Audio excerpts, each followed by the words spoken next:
Hello दोस्तों, स्वागत है आप सभी का अतुल्य आर्यस ऑनलाइन क्लासेस में। दोस्तों आज जिस टॉपिक के विषय में हम बात करने वाले हैं वो है पर्यावरणीय समस्याएं एवं समाधान। दोस्तों ये आपकी यूनिट नंबर 6 का टॉपिक है। रीट एसएसटी का नए जोड़े गए सिलेबस को अपने पढ़ रही हैं। ये हमारी छठी यूनिट है दोस्तों। यहाँ हम अक्षांश, देशांतर, पृथ्वी की गतियाँ, वायुदाब पवनें, चक्रवात, प्रतिचक्रवात, सूर्य ग्रहण एवं चंद्र ग्रहण, पृथ्वी के जलवायु कटिबंध, ये सारे हम देख चुके हैं। जैवमंडल दोस्तों अपना पहले ही हो चुका है, तो हमें इसको दोबारा करने की आवश्यकता नहीं है। इसके बाद में जो हमारा अंतिम टॉपिक है इस यूनिट का वो है पर्यावरणीय समस्याएं एवं समाधान, जिसके विषय में आज अपने बात करने वाले हैं दोस्तों। तो आज हम देखेंगे पर्यावरण का अर्थ और पर्यावरण की परिभाषा पहले, फिर धीरे धीरे टॉपिक को आगे बढ़ाएंगे। आगे बढ़ने से पहले हम ये देख लेते हैं कि हमें पढ़ना क्या है दोस्तों। हमें पढ़ना है पर्यावरणीय समस्याएं एवं समाधान। ये जो टॉपिक अपने को दिया गया है उसमें हमें क्या क्या देखना है। तो सबसे पहले हम बात करेंगे पर्यावरण के विषय में कि पर्यावरण क्या है। फिर हम पर्यावरण की जो समस्या है वो है प्रदूषण, उसके विषय में बात करेंगे। उसके प्रकारों के विषय में बात करेंगे। फिर उसके बाद में हम उपाय को भी देखेंगे दोस्तों। उसके बाद में जो हमारा रह जाते हैं कुछ एक इम्पोर्टेंट टॉपिक है, जैसे कि अम्लीय वर्षा है, इसे देखेंगे हम। इसके अलावा हम देखेंगे ग्रीन हाउस इफेक्ट जो है, ग्रीन हाउस प्रभाव है, उसके विषय में बात करेंगे। ओजोन परत का जो क्षरण है, ओजोन क्षरण है, उसके विषय में बात करेंगे। और फिर हम देखेंगे विश्व में जो पर्यावरण से संबंधित सम्मेलन हो चुके हैं, यानी जो भी प्रयास जो हुए हैं वैश्विक स्तर पर, उन्हें हमें देखना है। ये इतनी चीज़ें हमारे इस टॉपिक से संबंधित हैं जो हमारी एनसीईआरटी आरबीएससी सारी बुक्स में हैं और इनको अपने को पढ़ना पड़ेगा दोस्तों। टॉपिक थोड़ा लंबा है इसलिए अपने इसको 2 वीडियो में देखेंगे। आज की इस 1 नंबर वीडियो में हम बात करेंगे पर्यावरण क्या है, प्रदूषण किसे कहते हैं, प्रकार किसे कहते हैं और इसके उपाय कौन कौन से हो सकते हैं। ये इनसे थोड़े अलग टॉपिक भी हैं, इसलिए इन सारे टॉपिक को अपने दूसरे वीडियो में डिस्कस करने वाले हैं दोस्तों। बहुत ही आसान सा टॉपिक है, शायद हमने सबसे पहले इसी को समझना शुरू किया था। छोटी कक्षाओं में ही ये प्रारंभ हो जाता है, पर्यावरण किसे कहते हैं, क्या होता है दोस्तों। लेकिन हमें पढ़ना तो पड़ेगा ही क्योंकि हमारी परीक्षा में आना है। तो यहाँ देखिएगा, सबसे पहले हम बात करें पर्यावरण शब्द के अर्थ की। तो पर्यावरण जो शब्द है वो परि प्लस आवरण से मिलकर के बना हुआ है और इस शब्द का जो शाब्दिक अर्थ होता है वो होता है बाहरी आवरण, यानी कि हमारे चारों ओर जो भी प्राकृतिक, भौतिक, सामाजिक आवरण है वही वास्तविक अर्थों में क्या है, पर्यावरण है। ये इसकी एक अपने व्यापक परिभाषा कह सकते हैं दोस्तों। संकुचित अर्थों में हम देखते हैं कि हमारे चारों तरफ पेड़ पौधे, हवा, जो भी हमारे या फिर मिट्टी है, जल है, इनमें जो प्रदूषण होता है या हम इसी को पर्यावरण के रूप में देखते हैं। लेकिन पर्यावरण का वास्तविक अर्थ थोड़ा सा व्यापक, हमने कहा प्राकृतिक आवरण है, भौतिक आवरण है, सामाजिक जो आवरण है, सांस्कृतिक है। पर्यावरण के हमारे बहुत सारे रूप हो सकते हैं दोस्तों, बहुत व्यापक शब्द है। यहाँ प्राकृतिक, भौतिक व सामाजिक आवरण को अपने कहा गया है। वास्तविक अर्थों में यही पर्यावरण कहलाता है दोस्तों। कुछ एक परिभाषाएं हैं उनको भी देख लेते हैं। सीसी पाई की परिभाषा है दोस्तों, मनुष्य एक विशेष स्थान पर विशेष समय पर जिन संपूर्ण परिस्थितियों से घिरा हुआ है उसे उसका पर्यावरण कहते हैं दोस्तों। हमारे चारों तरफ जो भी जिस परिस्थिति में वो रह रहा है, जिन लोगों में यानी जिन समाज के बीच में वो रह रहा है, जिन संस्कृति के बीच में वो रह रहा है, जिन विचारधाराओं के बीच में वो रह रहा है, जिस भौतिक पर्यावरण के बीच में वो रह रहा है, यानी वो सारी परिस्थितियां जिसमें वो रह रहा है, जिससे वो घिरा हुआ है दोस्तों, वो सारा का सारा उसका पर्यावरण में आता है दोस्तों। जैसे हम व्यक्तित्व के साइकोलॉजी में बात करते हैं कि व्यक्तित्व का विकास कैसे होता है या उसमें जो प्रभावकारी चीजें हैं, तो हम उसमें 2 चीजें लेते हैं हमेशा। एक तो देखिएगा व्यक्ति के जो अपने आनुवंशिकता है और दूसरा होता है उसका वातावरण, यानी बच्चा कैसे सीखता है। कुछ गुण उसमें आनुवंशिकता से आते हैं, बाकी जो ज्यादा मैटर करता है वो होता है उसका पर्यावरण, यानी जिन लोगों के बीच में जिस पर्यावरण में वो रहता है उसका प्रभाव उस पर पड़ता है। तो यहाँ उसी रूप में हम यहाँ भी देख सकते हैं कि किसी भी व्यक्ति को या कोई भी मनुष्य उसको विशेष स्थान पर विशेष समय पर जिन परिस्थितियों के बीच में घिरा हुआ हम मानते हैं वही पर्यावरण है। ये परिभाषा है सीसी पाई की, याद आप इसको रख सकते हैं। यहाँ भी स है और यहाँ भी स है। संपूर्ण परिस्थितियां सीसी पाई। तो इतना ही आपको याद रखना है। फिर देखिए बोरिंग, परिभाषा तो बोरिंग नहीं है, इसकी अच्छी परिभाषा है। एक व्यक्ति के पर्यावरण में वह सब कुछ शामिल है जो उसके जन्म से मृत्यु पर्यंत प्रभावित करता है। यानी इसने और व्यापक बना दिया है, यानी जन्म से मृत्यु तक जो भी उसको प्रभावित करता है वो सारी चीजें इसने पर्यावरण के अंदर शामिल की है दोस्तों। इसके बाद में एक सामान्य सी परिभाषा हम देख लेते हैं। पर्यावरण किसी एक तत्व का नाम न होकर के उन समस्त दशाओं और तत्वों का योग है जो मानव के जीवन और विकास को प्रत्यक्ष या अप्रत्यक्ष रूप से प्रभावित करती है। हमने क्या कहा, वे समस्त दशाएं और तत्व जो मानव के जीवन और विकास को चाहे प्रत्यक्ष रूप से चाहे अप्रत्यक्ष रूप से प्रभावित करती हैं, वे सारी की सारी दशाएं क्या कहलाती है, पर्यावरण कहलाती है दोस्तों।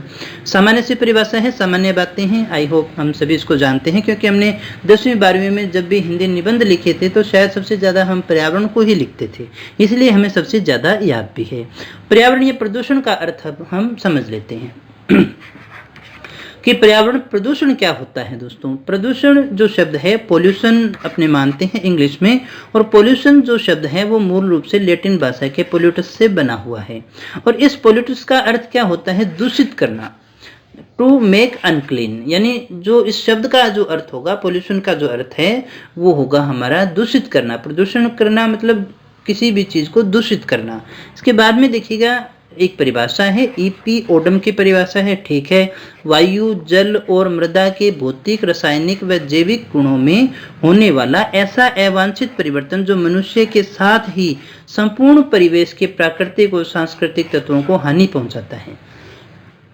देखिए क्या कहा गया, वायु है, जल है, मृदा है, इन सभी के भौतिक, रासायनिक और जैविक गुण, यानी वायु, जल और मृदा ये जो भौतिक तत्व हैं, इनकी रासायनिक गुणों में, जैविक गुणों में कोई ऐसा परिवर्तन आ जाए जो मनुष्य के जीवन के साथ ही संपूर्ण परिवेश को भी हानि पहुंचा सकता है, उसे हम क्या कहते हैं, प्रदूषण के नाम से जानते हैं।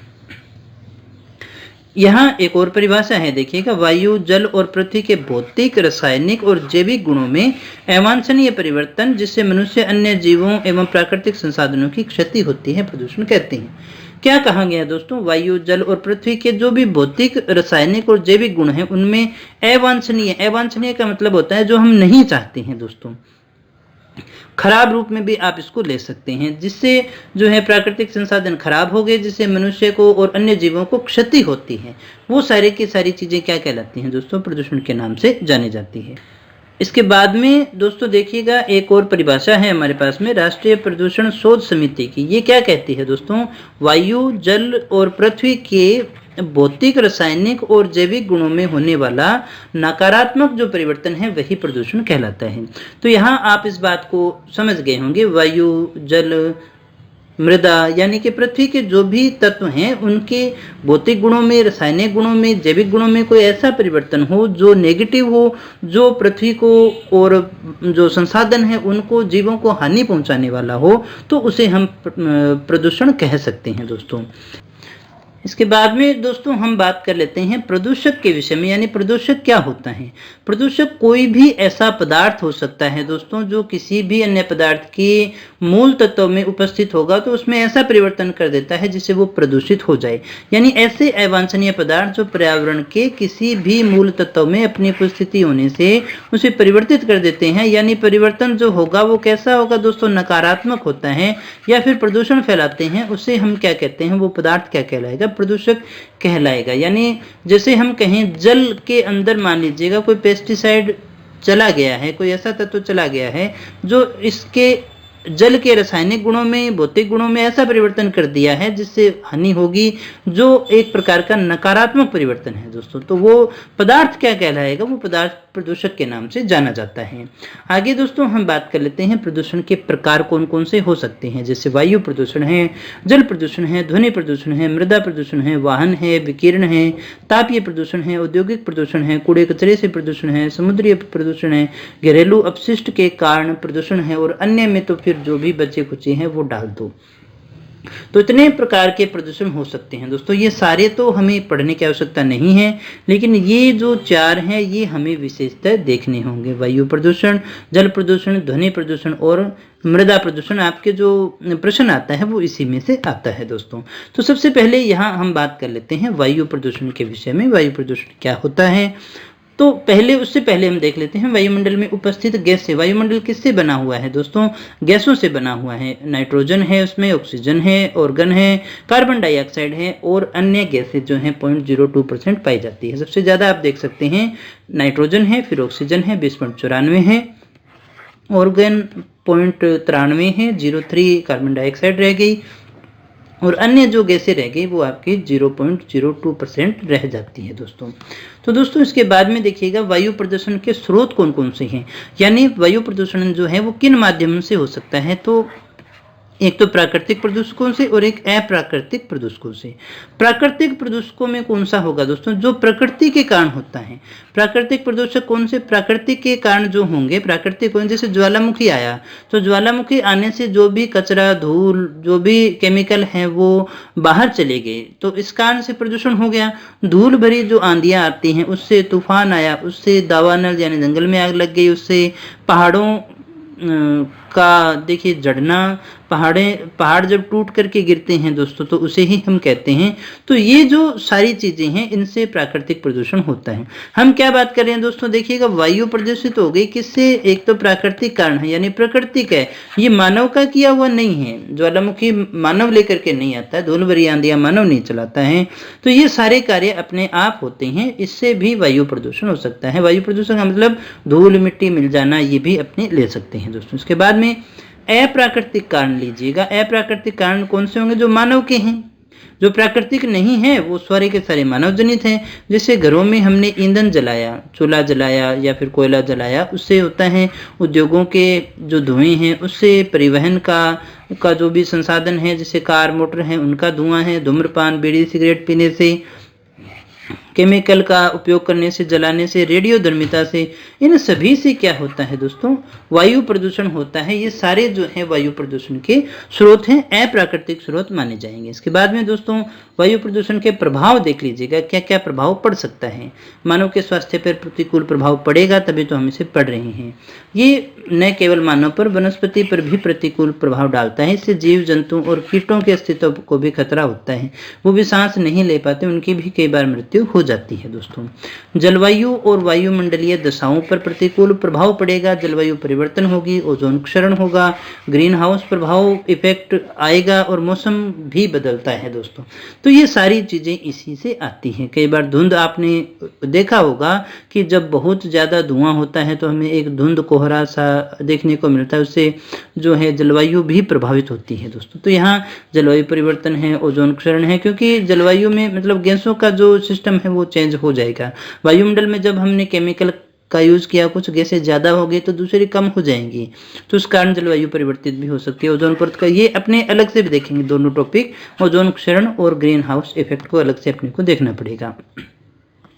महानगरों और देखिए नगरों पर कोहरे के गुंबद बन जाते भी हमने देखा भी था, तो धुएं से ऐसा होता है दोस्तों। इसके बाद में देखिएगा नियंत्रण है तो हम कर क्या सकते हैं, उपाय क्या अपनाए जा सकते हैं। वृक्षारोपण है, ये सबसे अच्छा उपाय है। और ऐसा नहीं है कि वृक्ष लगाओ और प्रदूषण करना शुरू कर दो, जो है उसको रोकने के लिए कम से कम 33% पर वन होने चाहिए जो भी हमारा क्षेत्र है। वाहन प्रदूषण पर नियंत्रण के लिए वैकल्पिक संसाधन अपनाने चाहिए, जैसे कि डीजल की अपेक्षा हम क्या करें, सौर ऊर्जा को ले लें, बैटरी चालित को ले लें, विद्युत इंजन को ले लें, सीएनजी वगैरह जो प्रदूषण कम फैलाते हैं या नहीं फैलाते हैं, उन संसाधनों का अपने को उपयोग करना चाहिए। क्योंकि परिवहन के साधनों से बहुत ज़्यादा जो है धुआं फैलता है और वायु प्रदूषण होता है। निर्धूम चूल्हों का उपयोग किया जा सकता है दोस्तों। ईंट भट्टे और बर्तन बनाने या पकाने वाले जो उद्योग हैं वो शहर के बाहर ही स्थापित किए जाएं दोस्तों, इसको बाहर कर लीजिएगा। उद्योग के लिए नई तकनीकें लेकर के आएं और शहर से बाहर स्थापित करें, जिससे धुआं कम निकले, कार्बन का उत्सर्जन जो है दोस्तों वो कम हो जाए, इसलिए हम इसका उपयोग कर सकते हैं दोस्तों। हरित कर ये भी है, एक टैक्स लगाया जा सकता है। 24 जून 2016 को वन नीति जो जिसका पोर्टफोलियो तैयार किया गया उसमें हरित कर लगाने की सिफारिश की गई थी दोस्तों। हरित राजमार्ग नीति जो है वो 2015 में लाई गई है, यानी राजमार्गों के आसपास क्या लगाए जाएंगे, पेड़ लगाए जाएंगे। इसके बाद में दोस्तों हम बात कर लेते हैं जल प्रदूषण के विषय में। तो जल प्रदूषण क्या हुआ कि जल का जो भौतिक, रासायनिक और जैविक विशेषता है उसमें होने वाला कोई भी अवांछित परिवर्तन जिससे मानव और समस्त जीवों पर बुरा प्रभाव पड़े वो जल प्रदूषण कहलाएगा। यानी जल के जो भौतिक, रासायनिक और जैविक गुण हैं उनमें परिवर्तन हो गया दोस्तों, जो कि अवांछनीय है, जिससे जीवों पर बुरा प्रभाव पड़ता हो। या फिर हम ऐसा कहें, जल की रासायनिक, भौतिक व जैविक विशेषताओं में मुख्यतः मानवीय क्रियाओं के गुणवत्ता में गिरावट ही क्या मानेंगे, जल प्रदूषण। क्योंकि बाकियों को तो हम इतना नहीं देख सकते, मुख्यतः हम माने कि मानवीय क्रियाओं में गुणवत्ता जो है वो प्रभावी हो गई है, तो उसे हम जल प्रदूषण कहते हैं। इसके कारण जलीय जीवों की मृत्यु हो जाती है, मनुष्यों में हैजा, पीलिया, पेट के रोग होने की संभावना रहती है। ये जो सारे रोग हैं वो खराब पानी पीने के कारण होते हैं दोस्तों। ऐसा माना जाता है कि आज भारत में लगभग मानव में होने वाले 2/3 रोग जल प्रदूषण से ही हो रहे हैं। तो आप देख सकते हैं कि जल प्रदूषण कितना खतरनाक है। अब हम देख लेते हैं जल प्रदूषण के हमारे स्रोत कौन कौन से हैं दोस्तों।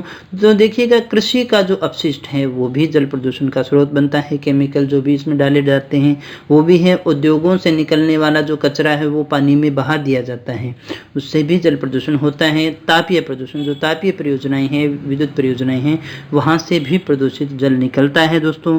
रेडियोधर्मी अपशिष्ट से भी होता है। वायुमंडल में जो कण है वो जब पानी में घुलते हैं, जिससे अम्लीय वर्षा वगैरह है, तो उससे भी होता है दोस्तों। खनिज तेल जब पानी में जाता है तो भी ये प्रदूषण करता है। तो दोस्तों इसके अलावा घरेलू वाहित मल जो है वो भी एक बड़ा कारण है जल प्रदूषण का। तो इतने सारे जल प्रदूषण के स्रोत हो सकते हैं, बड़े सामान्य से हैं। उम्मीद करता हूँ आप इनको समझ गए होंगे, याद भी होंगे दोस्तों। बचने के लिए हम क्या कर सकते हैं, सभी नगरों में जलमल के निस्तारण हेतु सीवर शोधन संयंत्रों की स्थापना की जाए, उसका शोधन किया जाए। रासायनिक कृषि के स्थान पर जैविक खाद का उपयोग किया जाए, ताकि जो है वो जल खराब ना हो। क्योंकि जब केमिकल का उपयोग किया जाता है, वर्षा का जल आता है, तो भूमि भी प्रदूषित होती है दोस्तों उससे। तो औद्योगिक अपशिष्ट युक्त जल को उपचारित कर वहीं उपयोग में ले लेना चाहिए। यदि किसी उद्योग के अंदर जल उपयोग में अपने ले रहे हैं और उससे वो जल खराब हो रहा है, तो उसको वहीं पर सही करके वहीं काम में लिया जाए। मृत पशु जो हैं उनके शवों को नदी में विसर्जन पर रोक लगा देनी चाहिए। विद्युत शव गृहों की स्थापना की जानी चाहिए जहां पर उनको खत्म किया जा सके। नमामि गंगे प्रोजेक्ट भी एक था जिसका जो उपयोग है इसी के लिए किया गया था। भारत सरकार ने नमामि गंगे प्रोजेक्ट को सफल बनाने के लिए 7 जुलाई 2016 को देश भर में एक साथ 300 प्रोजेक्ट शुरू किए गए थे। और इसका काम क्या था, घाटों का आधुनिकीकरण किया जाएगा जिससे प्रदूषण कम हो, और किनारों पर वृक्षारोपण किया जाएगा। तो एक प्रकार से जल और वायु दोनों प्रदूषण के लिए भी ये इम्पोर्टेंट है। फिर हम बात कर लेते हैं ध्वनि प्रदूषण की। ध्वनि प्रदूषण कौन सा होगा, जब बहुत ज्यादा कर्णप्रिय स्तर से ऊंचा शोर हो, आवाज जो है वो हम सुन नहीं सकते, इरिटेशन होने लगता है हमें, वो सारे साउंड जो हैं वो ध्वनि प्रदूषण में आते हैं। यानी जब ध्वनि की तीव्रता और आवृत्ति कर्णप्रिय स्तर से उच्च हो जाती है तो उसे शोर की संज्ञा दी जाती है, और शोर ही ध्वनि प्रदूषण होता है। 80 से 120 डेसिबल से अधिक की जो भी ध्वनियां हैं वो ध्वनि प्रदूषण के अंतर्गत आती है, जो हमारे सुनने के लिए आवश्यक नहीं होती है। जब ध्वनि एक निश्चित स्तर से अधिक हो जाए, वो अलग अलग हो सकता है तथा किसी व्यक्ति या समूह को शारीरिक और मानसिक स्तर पर प्रतिकूल प्रभाव डाल रहा हो, तो उसे हम ध्वनि प्रदूषण के नाम से जानते हैं। यानी एक लिमिट से ऊपर जब आपका शोर हो जाएगा तो उसे हम ध्वनि प्रदूषण के नाम से जानेंगे। कारण क्या क्या हो सकते हैं दोस्तों, ध्वनि प्रदूषण के कारण क्या हो सकते हैं, साउंड होंगे ना, परिवहन के साधनों का जो शोर होता है, जब आप बस अड्डे या बाजार में जाते हैं तो कितना शोर होता है। और दोस्तों इसका ये है कि ये आपके लिए इरिटेशन पैदा करता है दिमाग के अंदर, और वो जो है आपकी मानसिक स्थिति के लिए सबसे ज़्यादा घातक होता है ध्वनि प्रदूषण। तो जब भी लोग बाजार के पास में रहते हैं या आसपास शोर हो तो थोड़ा सा चिड़चिड़ा स्वभाव उनका हो जाया करता है। स्पीकर के जो आवाज़ है, कोई डीजे चल रहा हो, कोई पास में मैरिज प्लेस हो, तो वो भी ध्वनि प्रदूषण है। कोई पास में देखिएगा जागरण जब भी शुरू होता है, तो इस प्रकार की काफ़ी चीज़ें हो सकती हैं। उद्योग है, वायुयान है, जेट विमान है, तो ये जो सारे के सारे जो हैं वो कारण हो सकते हैं किसके, ध्वनि मतलब ऐसा नहीं है कि कुछ भी गलत है, कोई जागरण गलत है या कुछ और चीज़ें गलत हैं।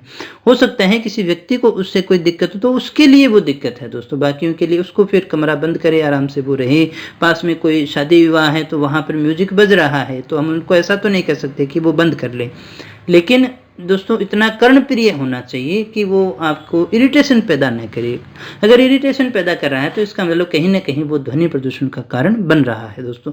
वायुयान की आवाज़ है, जेट विमान है, हेलीकॉप्टर का साउंड आता है ना दोस्तों, तो ये सारे के सारे ध्वनि प्रदूषण होते हैं। इसके बाद में दोस्तों हम बात कर लेते हैं इससे हानि क्या है। अभी हमने बात भी की थी, मस्तिष्क पर इसका ज़्यादा इफेक्ट होता है। मनुष्य में चिड़चिड़ापन है, बहरापन है, अत्यधिक उच्च ध्वनि से व्यक्ति स्थायी रूप से श्रवण शक्ति कमजोर होती है, व्यक्ति पागल की तरह व्यवहार करना शुरू कर देता है। तो आप देख सकते हैं ध्वनि जो है वो आपको आनंद भी देती है। अगर आप कोई अच्छा संगीत सुनते हैं तो आपके मन को प्रसन्न कर रहा है, आप आनंद विभोर हो रहे हैं। वैसे ही कोई खराब स्वर होगा तो फिर आपके तो पागलपन तो आ सकता है, कहीं ना कहीं आपके मानसिक स्तर को वो खराब कर सकता है दोस्तों।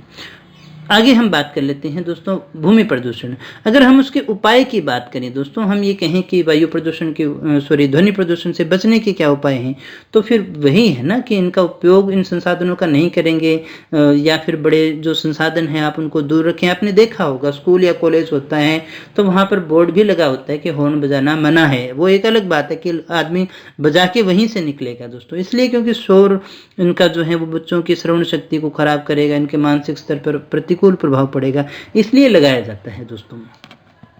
यहाँ हम बात कर लेते हैं भूमि प्रदूषण की। तो भूमि पर क्या होती है देखिएगा, भूमि पर होती है मृदा। जब मृदा के भौतिक, रासायनिक, जैविक गुणों में परिवर्तन हो गया जो हानिकारक है तो फिर मृदा प्रदूषण कहलाता है। प्राकृतिक और मानवीय क्रियाएं, जिसमें प्राकृतिक और मानवीय दोनों क्रियाएं हैं, तो मिट्टी की गुणवत्ता में ह्रास को हम क्या कहते हैं, भूमि या मृदा प्रदूषण कहते हैं। यानी मिट्टी की गुणवत्ता में कमी आ गई है तो उसे हम मृदा प्रदूषण के नाम से जानते हैं। देखिए मृदा प्रदूषण से उर्वरकता में कमी आती है, समस्त भूमंडल पर वासित जीवों पर इसका बुरा प्रभाव पड़ता है। जो भी लोग हैं सब पर इसका बुरा प्रभाव ही पड़ेगा, क्योंकि कहीं ना कहीं हमें मिट्टी में तो आना ही पड़ेगा। मृदा के बिना पेड़ नहीं उगते, जीव जंतु है, सभी के लिए जरूरी है दोस्तों। कारण इसका क्या हो सकता है, प्रदूषित जल से ये होता है। पहले हमने बात भी की थी कि जल प्रदूषण जो है वो अन्य प्रदूषणों का कारक भी होता है। अत्यधिक रासायनिक खादों का उपयोग करें तो वो केमिकल जो है वो मिट्टी में चले गए दोस्तों। औद्योगिक अपशिष्ट से हो गया, नगरों और महानगरों से निकलने वाले अपशिष्ट जो हैं वो मिट्टी में जाते हैं तो वो खराब कर देते हैं। जैसे पंजाब की फैक्ट्रीज से निकलने वाला, और चीन में भी इसी प्रकार का जो प्रदूषण है वो सबसे ज़्यादा देखा गया है दोस्तों। तो दोस्तों इसके नुकसान क्या हो सकते हैं, कृषि योग्य भूमि जो है वो लगातार कम होती चली जा रही है। इससे रोग हो सकते हैं, पेचिस है, हैजा है, डायरिया है, तपेदिक है, आंखों के रोग है, प्रवाहिका है। इस प्रकार के जो रोग हैं वो भूमि प्रदूषण से होते हैं। पेट खराब करेगा दोस्तों, क्योंकि कहीं ना कहीं मिट्टी से हमारा टच हुआ और हमने उसको खा लिया। तो दोस्तों इसलिए कहा जाता है खाना खाने से पहले हाथ धोना, ताकि वो प्रदूषण जो है वो हमारे बॉडी के अंदर न जा सके दोस्तों। तो बहुत से कारण इस प्रकार के हो सकते हैं भूमि प्रदूषण से। इसके अलावा दोस्तों मृदा प्रदूषण से भी अन्य प्रदूषणों का जन्म होता है। जैसे मिट्टी है, मिट्टी से तो देखिएगा जल निकलेगा, वायु भी यहीं से टकराती है। तो काफ़ी सारे प्रदूषण हैं जिनका जन्म इसी से होता है। यानी हम ऐसा कह सकते हैं एक प्रदूषण होगा तो उसका जो है वो दूसरे के लिए सहायक का कार्य भी करता है दोस्तों। भूमि की न्यूनता की समस्या हो जाएगी, भूमि कम हो रही है दोस्तों, क्योंकि प्रदूषित हो गया जल तो फिर भूमि प्रदूषित हो गई, खराब हो गई, तो फिर लैंड हमारा कम होता चला जाएगा दोस्तों। तो दोस्तों ये थी आज की हमारी क्लास, जिसमें हमने प्रदूषण को देखा और पर्यावरण को देखा, उससे संबंधित समस्याएं और उनके उपाय को भी देखा। नेक्स्ट क्लास में हम बचे हुए जो टॉपिक हैं अम्लीय वर्षा, ग्रीन हाउस, ओजोन परत है और वैश्विक जो पर्यावरण सम्मेलन है उनके विषय में बात करेंगे। दोस्तों अगर आपको क्लास अच्छी लगी हो तो इसे लाइक कर देना, दोस्तों के साथ में शेयर जरूर कर देना दोस्तों, ताकि उन्हें भी लाभ हो सके। और इस क्लास की PDF आपको हमेशा की तरह मिल ही रही है, कल फिर मिल जाएगी दोस्तों हमारे टेलीग्राम चैनल या फिर हमारी ऑफिशियल वेबसाइट पर। तो दोस्तों कल फिर मिलते हैं कुछ और नई जानकारी के साथ, एक नए टॉपिक के साथ। तब तक बने रहें हमारे साथ। Thank you very much.